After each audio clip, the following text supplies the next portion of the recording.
At the university, Professor Kanji is busy doing his work when Matsumoto calls out to him to inform him about the arrival of the pharmaceutical company representative to discuss the joint research. Kanji asks Matsumoto to escort the representative to the meeting area later. While Kanji is busy working, he is notified that he has been working for long hours. While trying to get up, he feels faint and dizzy, so he quickly grabs some calorie mate and energy jelly and eats them. While doing that, he sees the photo on his desk and remembers how his younger sister, who died of a brain tumor, once asked him whether she would get better if she took the medicine. This broke Kanji as he blamed the fact that there should have been effective medicine to save her. He continues working throughout the night and decides to take a 45-minute nap. While the process compounds, he falls asleep while hoping to run a town pharmacy someday. Matsumoto comes in the next morning to find Kanji's dead body. Kanji awakens in an unfamiliar room with a maid looking over him. Kanji's dazed and the maid tells him that he was struck by lightning and hadn't recovered. When Kanji answers, he finds himself stunned by his voice in new body. He quickly stumbles to the window to find himself in a city that looks like it stepped out of a painting.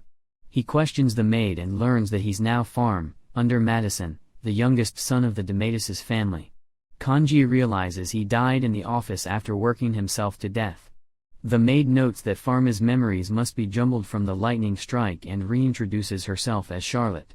She makes preparations to help Pharm remove his bandages as he discovers the last thing he wrote down on his arm and rubs it away. As the bandages are removed, Charlotte notices the Panaceo's holy arm on Pharma's arm. As Charlotte gives a tour of a mansion, she talks about Pharma's family, which includes Bruno de Medicis, the Archduke and president of the local college, Paul de Medicis, the eldest son who was studying abroad, Patrice de Medicis, the mother, and Blanche de Maticus, his little sister. Charlotte mentions that they're nobles because of the divine arts they use. Both Pharma and Charlotte panic when Pharma doesn't remember how to use divine arts. Charlotte warns Pharma that he has to learn soon or, in the worst case, he could be driven from his estate in shame. Pharma goes back to his room and thinks about the divine arts. He pictures the form of water and the marks on his arms glow. He then produces a ton of water, so he goes to the window to expel it. After stopping it, he spots Charlotte in the garden, who's delighted that Pharma remembered how to use the divine arts. She decides to join Pharma after getting some dry clothes, and Pharma decides to try out what else he can create. Pharma finds he can create elements and compounds while also erasing them, as long as he knows their chemical compounds. Pharma is taken to the study where he can read all the books, likely due to Pharma's memories. He also finds that the medical knowledge of the world is stuck in the medieval age. Pharma heads to the dinner table where Blanche, Bruno, and Patrice are relieved that Pharma is okay.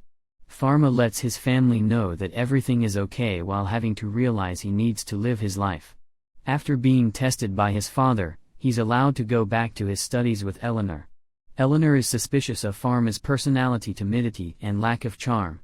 Pharma mentions how he was struck by lightning, and it gets him off the hook. She mentions how nobles have various gods that they pray to, with the Demetis' family worshipping the Panaceos and the Benafoy family worshipping the Hydrothias. Eleanor shows off a spear of water and asks for Pharma to do the same. Pharma does so, only for the spear of water to be massive in size and blow Eleanor back. She asks how Pharma could do such a massive attack while not doing an incantation. She decides to check out Pharma's mana by using a divinometer. Pharma holds it and it overloads.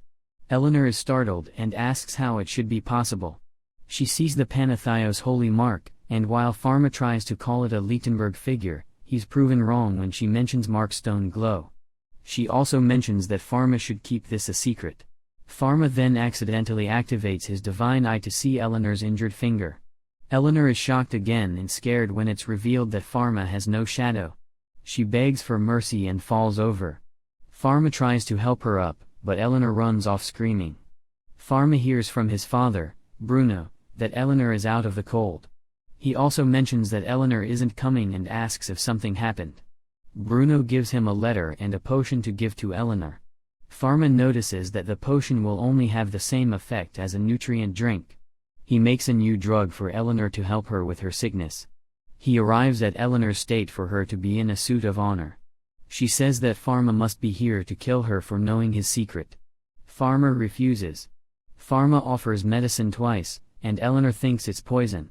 Pharma dissuades her fears both times and mentions that he needs her to continue tutoring him.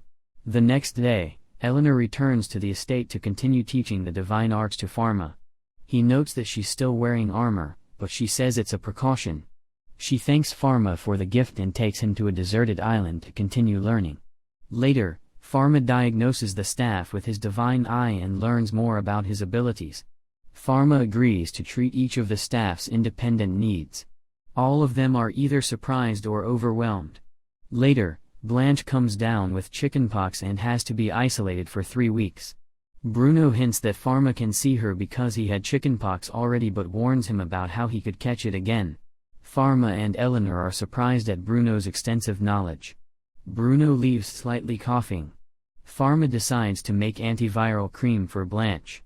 He goes to see Blanche and gives her the medicine. Blanche begins scratching, and Pharma warns her about spreading the virus. A few days later, Blanche makes a complete recovery. Bruno asks about her condition and how she recovered so fast. Blanche keeps Pharma's secrets, working on a handheld microscope so he can show bacteria and such to Blanche. Pharma is eventually called by Simon to see his father, who had requested him to see the Queen.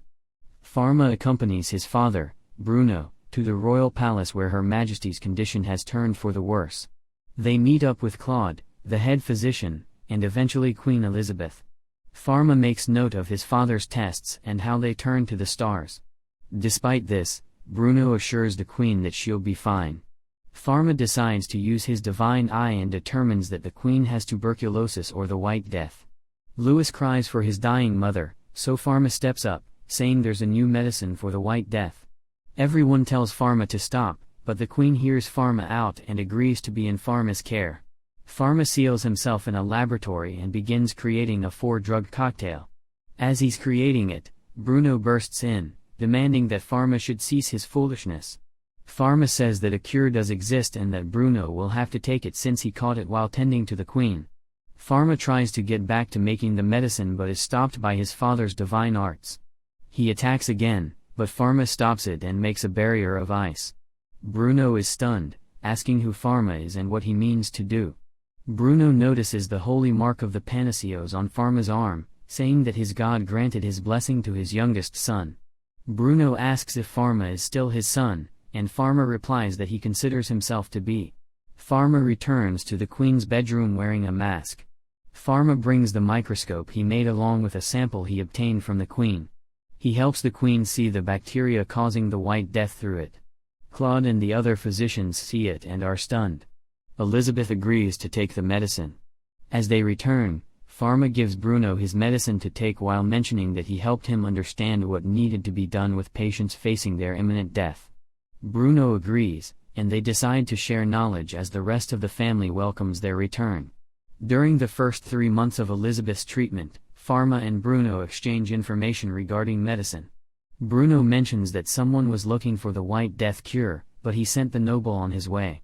He also mentions that someone may have brought the White Death into the castle.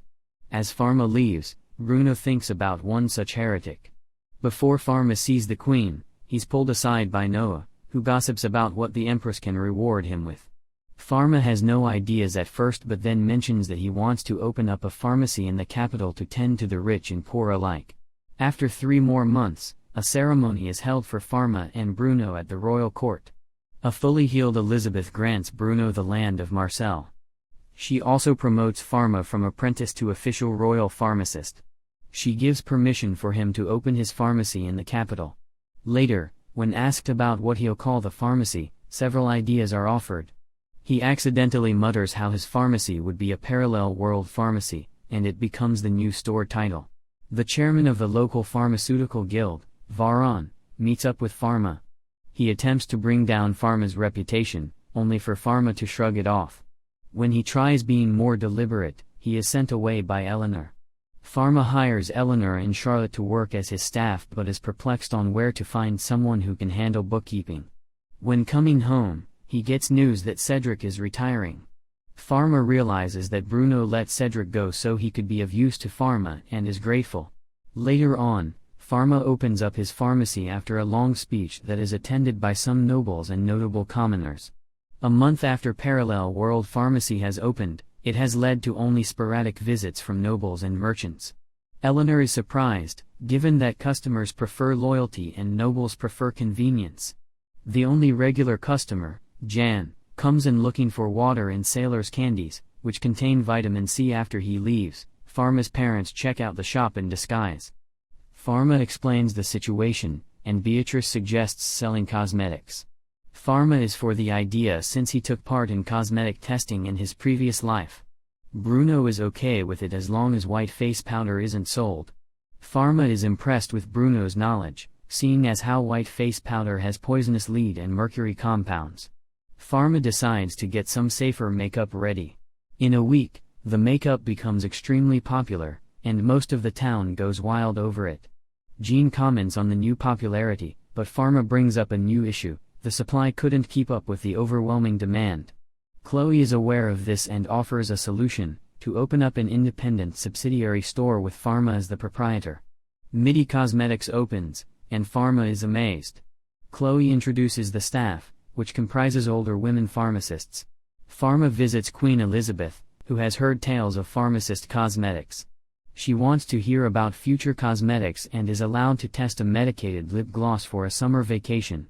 The DeMatis' family visits Marcel, and Eleanor also decides to go swimming. As Pharma looks back on his old life and how his younger sister didn't get the chance to swim, Blanche is swept into the sea by a large wave. Pharma quickly goes out to sea to rescue her, with Eleanor following. Blanche is pulled underwater, and Pharma goes through a relapse of being unable to save his sister. Again, he activates his divine power and eliminates a chunk of the sea. Eleanor and Charlotte are stunned as Pharma pulls the three people in the water ashore. As Pharma goes to bed, he thinks about how he could have dried up everyone nearby if he wasn't careful. On a rainy night, Solomon hears of Pharma's feats and is keen to eliminate this heretic. When the pharmacy reopens, it's very busy. Pharma tries to help two white-robed gentlemen, but they leave the next morning. A blindfolded horse carrying a cart of sediment runs into the pharmacy as the guard is changing shifts. Bruno calls this an act of war and sends people to investigate. Savark tells Pharma that no one was hurt and purifies the sediment inside the store. Jean comes by with some people to help, along with people from the community. Pharma is grateful, but someone named then comes by asking for Pharma's help and helping her father. Pharma agrees to go and goes on horseback with the woman. They ride into the countryside, but before Pharma realizes what's happening, the woman is gone. Pharma is then surrounded by the church's Inquisition, led by Solomon. In a flashback, Eleanor teaches Pharma about the temple ranking above even the queen and how they give the power of divine arts to the nobility. She also mentions the office of Inquisition that takes out evil spirits and heretics that abuse divine arts. Back in the present, Solomon announces himself and demands that Pharma step back. Pharma obeys but is put into a binding circle. It doesn't work because Pharma is not an evil spirit. One of the officers uses fire divine arts, but Pharma creates a nitrogen barrier and eliminates the oxygen to extinguish the fire. Pharma expresses that he doesn't want to harm anyone, but Solomon wants everyone to obliterate him. The officers use a variety of divine arts, but Pharma protects himself with an ice barrier. He blows everyone back while mentioning he wanted to solve this without using violence. Solomon is knocked off his horse and sees Pharma's holy mark. Solomon claims that he didn't see the signs and that the person before them was the Panathias. The officers quickly bow before Pharma and apologize. Solomon is even willing to offer up his life as he broke his leg when he fell off his horse. Pharma looks at Solomon through the divine eye and suggests amputation. Pharma creates a stone examination table and tells everyone that he's going to treat Solomon. Pharma explains the process to Solomon, and he gives consent to what he believes is a guardian deity. Pharma creates a spinal tap to eliminate the pain and tests it with a chunk of ice. Once Pharma has completed the operation, he mentions that Solomon's life is no longer in danger and that he can be taken to the temple to recuperate. They comply as the carriage arrives. A few months later, the new head bishop, Solomon, visits Parallel World Pharmacy to the surprise of Eleanor and Charlotte. He explains how he climbed the ladder to become the head bishop to support Pharma and to get rid of any rumors of a shadowless boy in the capital. Pharma senses Solomon's hostility to anyone against him as he notices the extra escort in the back room. Solomon presents Pharma with a wand known as the Panakrabdos, a sacred treasure of the guardian deity temple. Pharma wonders if he should carry something that valuable, but when he picks it up, it shines with divine light, proving the sacred treasure has chosen him. It turns out the wand isn't from this world, and only a divine entity could wield it. As Solomon's guard leaves, Solomon mentions that the temple will not interfere with Pharma's work. He cannot say the same for those who attacked the pharmacy. He also gives Pharma a talisman to hide his divine nature, giving him a shadow. Pharma is delighted and mentions he only wants to walk the same path as his friends and family while shopping with plants. He overhears some commoner pharmacists talking about how parallel world pharmacy is considered heretical. They can't sell their products as a result, much to the common folks' dismay. Pharma makes note of this and decides to make a compounders guild to help others sell his products. Later that night, a commoner pharmacist, Jean Allenjabin, is distraught that he can't heal his sick daughter as parallel world pharmacy continues to profit. The pharmaceutist guild continues to decline. Marin continues to blame Pharma as rumors speculate that he sent the blindfolded horse into the pharmacy. Later, Pierre tries to ask one of the doctors in town to look at his daughter, but the office is closed. Pharma happens to pass by and offers his help. They go in through the back entrance where Pierre believes that he had to come this way because he was a commoner. It's when he's told to wear a cloth mask that he realizes that they went in the back way to prevent everyone else from getting infected. Pharma determines her condition to be influenza and tries to make it simple for Pierre. Pharma offers some medicine to help lower Marie's fever. That night, Marie is well enough to leave the pharmacy. As he heads back, Pierre understands why the guild can't keep up. Pierre brings news of his visit to the pharmacy when the guild next meets.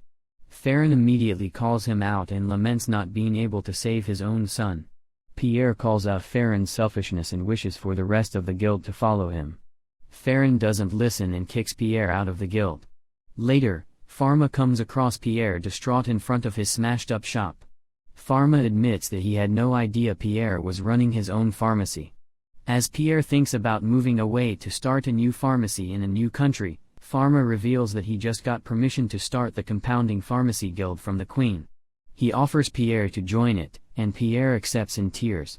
Sometime later, Pierre is ready to open up again but is nervous. Marie says some words of encouragement to calm his nerves, and he opens the door. Many customers have come flocking in. Pierre cries tears of joy. Bruno has a dream about Camera's fall from grace. Pharma notices his father's distress, but Bruno says it's not important. Simon gives him a letter from Pal to Medicis, which makes Blanche nervous. Apparently, he was supposed to come for a visit, but it was delayed. Bruno calls Pharma to his office after breakfast. Bruno mentions the Sand Flu Fair takes place next month, where merchants from all over the world come together. Apparently, the Nether Kingdom's colony of Pond Island recently had an epidemic. When researchers went to gather tissue samples, a few of them died too. There are also a few merchant ships from the Nether Kingdom with goods from the island headed there. The only port they can get to offload is Marcira. Pal's letter. Mentioned after the researchers perished, the lab was sealed off.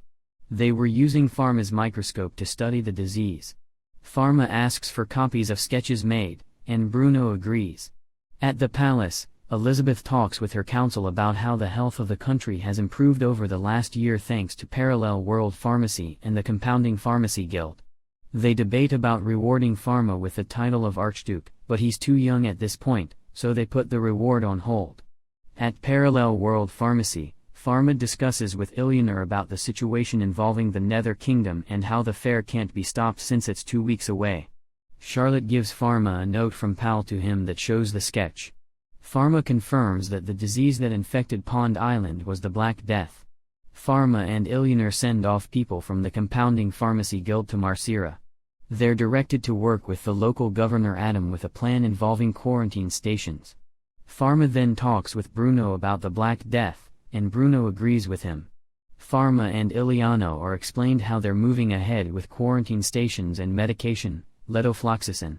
He joins the two of them to talk to Elizabeth. They explain the situation to her, and she agrees to limit the point of entry for merchants.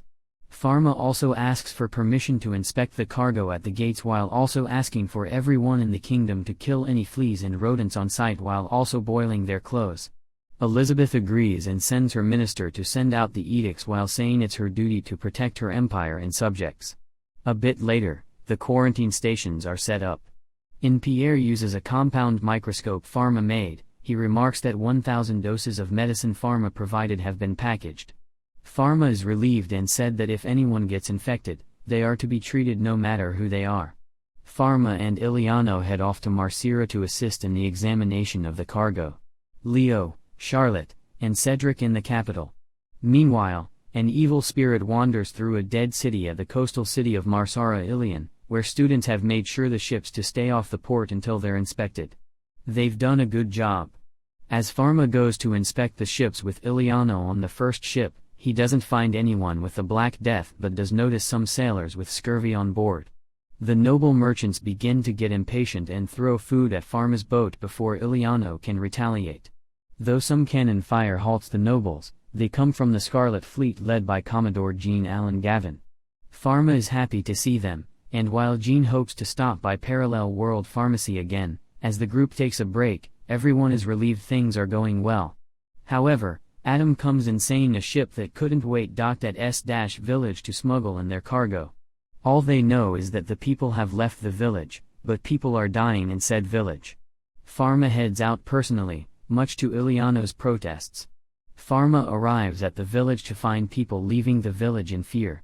Pharma wants everyone to stay and be treated, but they see him as the one who cursed them at first. Pharma quickly puts up an ice barrier around the village to contain the disease and says he's there to help them. He divides the village into those seriously ill, those slightly sick, and those that aren't infected. Pharma quickly treats the infected and goes to the hospital where those most severely infected are staying.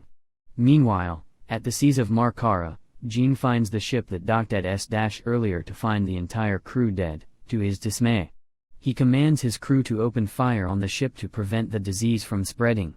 Professor Louise Casper wants to help, but everyone ignores her because she's close to retirement. She's aware of this and wants someone to take care of her microscopic studies. She's then called into the president's office back in Astache Village. Farm and Demenesis go into the hospital to find some members of the church wearing plague doctor masks. They're suspicious of him until a member of Solomon's Inquisition recognizes Pharma. Pharma conducts an examination, and while several people can be cured with levofloxacin, one passed away and one guy had a common cold. Pharma directs the patient with a common cold to the infected sector with some new clothes and an isolation period. The Inquisition finishes delivering medicine to the patients and is tasked with finding the people who brought the illness in, burning up the cargo, and delivering medicine to the infected at the academy. Bruno talks with Professor Casper about a special medicine that microorganisms can use to stop the Black Death. The professor is overwhelmed but has plenty of microorganisms to stop the Black Death. Pharma breaks the news that a few of the patients didn't survive. The head pharmacist of the town is happy that some people are going to live. Pharma leaves Astache Village with everyone needing to stay in town for 2 weeks. Pharma flies down the road to the capital and finds the torch cargo with some tied-up workers being very unhappy. Pharma breaks it to the workers that they have the Black Death while learning that at least one crate of white squirrels made it away with 24 workers and 5 holy knights. The holy knights are concerned to the members of the church. Pharma decides to cure all of the workers with the church dealing their punishment later. Pharma also thinks about this bioterrorist attack being similar to when Elizabeth had the White Death. Bruno hears word of the coming cargo and warns Elizabeth of the attack. Meanwhile, Charlotte is handing out masks to everyone, and Pierre's looking at samples that come into the capital. He finds a match to the Black Death and hurries to Gate 6, only for the Holy Knights to let loose the squirrels into the city. Pierre hurries to get the guards to sound the alarm as Camus waits in anticipation. News of the bioterrorist attack gets to Elizabeth, and Bruno adds that this attack may have been orchestrated by his old academy friend Camus behind the Nether Kingdom. Solomon stops the Holy Knights from advancing and seals their divine magic. It's later learned that these knights performed this task because the populace were held hostage by Camus. As they die, Pharma rises and learns of Camus' attack when the alarm bells fall silent for a bit. Sherlock goes to check on the pharmacy was centered behind her as the alarm bells come back on. Both Cedric and Charlotte are stabbed by Camus, who has become an evil spirit. Rudo and Pharma arrive to see Camus. Amazed by Pharma's concoctions, Rudo fights Camus while Pharma heals his friends. Rudo falls, and Camus turns to face Pharma, who's upset that this man cannot be healed. Camus throws Pharma's concoctions at him, but Pharma is able to eliminate them and punch Camus in the face. Camus warns Pharma that the people won't be able to accept him, just as the people didn't accept him. Pharma chooses to preserve their lives as he punches Camus outside and stabs him with the panic rhabdos. Camus dies as the spell Cleansing Sanctuary is cast. Charlotte hugs Pharma, thanking him for saving her. The battle with the Black Death continued throughout the city as Iliano finished up the inspection of the ships to Marsara. Pharma developed more treatments for the Black Death, and the Compounding Pharmacy Guild distributed them throughout the capital. 2 months after Camus attacked, the epidemic ends. The fair begins and Parallel World Pharmacy reopens. Many people come by bearing gifts, including Jean-Allen Gavin, Pierre, and